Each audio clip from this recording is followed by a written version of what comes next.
Всем привет! Сегодня уже 23 марта 2022 года. Наконец-то я закончил с выпусками видео из Боготы, столицы Колумбии. И это видео хотел записать о том, почему я выбрал Медельин для своей остановки в Колумбии, для своей, скажем так, базы в Колумбии. Сначала, наверное, расскажу предысторию, почему я вообще решил приехать именно в Колумбию. Свою поездку в Колумбию я планировал еще в 2020 году, но тогда моим планам не суждено было сбыться, потому что из-за начавшейся пандемии.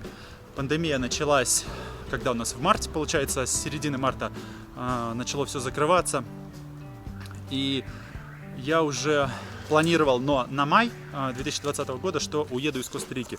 Я еще тогда в своих видео в новостных про Коста-Рику рассказывал о том, что, в принципе, на этом Коста-Рика для меня, приключения мои в Коста-Рике заканчиваются. Ну, я просто дальше не видел, чем я там буду заниматься, и я решил, что нужно ехать и смотреть дальше Южную Америку. Коста-Рика для меня на этот момент закончилась, и я дальше больше не знал, что делать, потому что я посмотрел уже всю Центральную Америку, часть Северной Америки. Я собирался, если честно, ехать дальше в Южную Америку, то есть начать или с севера, с Колумбии, или с юга, это Уругвай или Аргентина. Почему я решил поехать дальше, смотреть Южную Америку? Ну, потому что в Коста-Рике не все меня устраивало. В первую очередь не устраивало то, что это страна, самая главная страна, деревня. Мне там было достаточно скучно, не было ни одного большого крупного города. И когда ты живешь там достаточно долгое время, ты уже начинаешь скучать по вот этой вот суете городской большого города.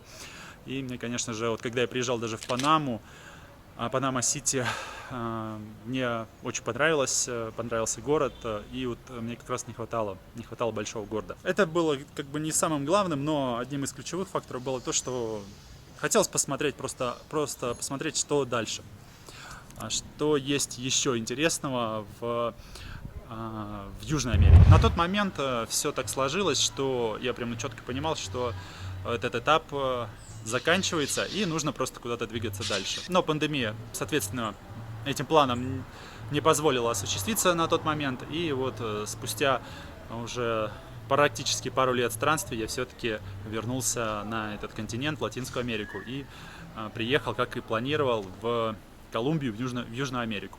Сейчас расскажу, почему, уже более конкретно, почему именно Колумбия. Кстати, предлагаю прогуляться, и просто буду вам показывать улицы, мне как раз нужно до магазина дойти, и буду попутно рассказывать, почему я все-таки решил в первую очередь в Южной Америке посмотреть на Колумбию. Рассказ этот, наверное, стоит начать с того, что во время своей второй поездки в Коста-Рику и последующей поездки уже в мое путешествие из Коста-Рики до Мексики на автобусах. Кто не видел, я добавлю сейчас ссылку в подсказке и в описании под этим видео. Посмотрите, это прям вот лучшее мое путешествие на данный момент.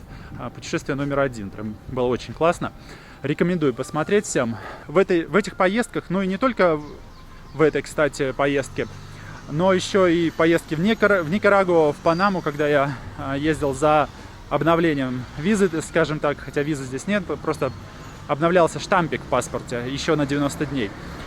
Я встречал очень много людей, таких же путешественников, ребят, как и я сам, и разговаривали мы как раз вот о путешествиях по Центральной и Южной Америке, ну, потому что мы все находились в этом регионе.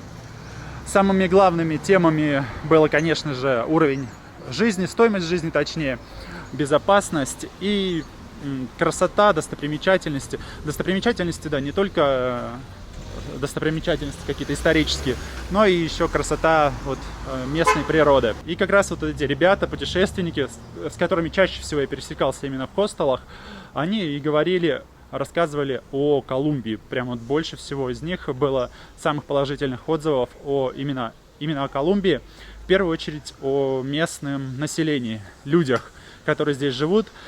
Все говорили, насколько они там приветливые, дружелюбные, очень приятные люди, всегда готовы помочь, И я, естественно, на тот момент все это дело сравнивал с Коста-Рикой и костариканцами. Ну, потому что до этого момента я, на самом деле, действительно вот таких приветливых людей больше в мире нигде не встречал.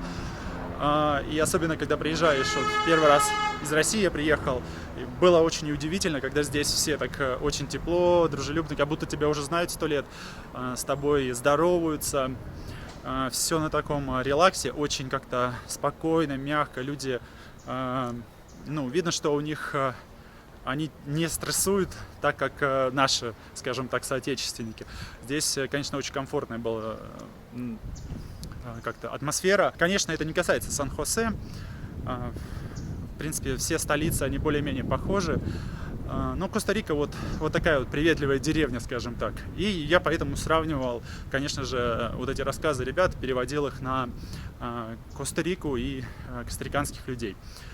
И все вот в первую очередь отмечали местное население. По этому поводу мне хотелось как раз посмотреть и начать изучать Южную Америку именно с Колумбии. На самом деле я хотел проверить, насколько это правда, потому что, ну, костариканцы мне прям вот казалось что-то такое прям совсем необычное. Такое ощущение, что страна прямо искусственно как-то создана, и ты не веришь, что такое может быть.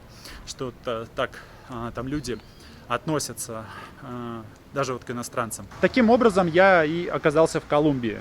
В общем-то, ничего нового, на самом деле, кто внимательно слушал, смотрел мои видео, для них ничего нового точно в этом не было.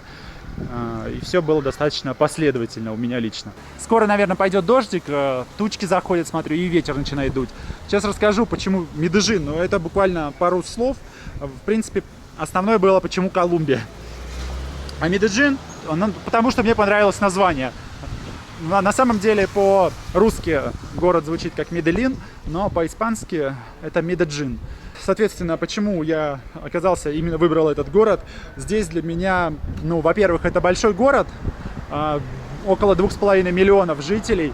Во-вторых, это идеальный климат, здесь 1500 метров над уровнем моря, это экватор. И самое классное здесь это вот именно климат, погода. Днем примерно 22-26 градусов, а ночью 16-18, и нет влажности, духоты. Еще Медельин называют городом вечной весны. Здесь, правда, очень комфортный климат, очень классный. Здесь очень хорошо развит транспорт, здесь много очень спортзалов, но это касается всей Колумбии. Я писал об этом статью, о том, что здесь люди очень любят спорт, бесплатные площадки, все это есть. Спортзалы недорогие, спортивное питание везде продается, можно купить. Все это стоит недорого. И, в принципе, Колумбия, почему? Колумбия еще потому что, ну, она не такая дорогая, как Коста-Рика. Страна действительно подешевле. И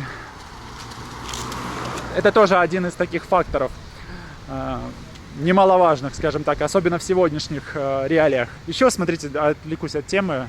Город Медельин, это первый город, в котором такое сочетание кокосовых пальм, которые прямо передо мной сейчас, и вот этих можжевельников, туй всяких, всевозможных кактусов. То есть здесь прям вот все, очень разнообразная именно природа. Я, в принципе, уже подхожу к магазину, там дальше будет шумно достаточно, поэтому сейчас здесь закончим, наверное. Вот поэтому я и выбрал Медельин.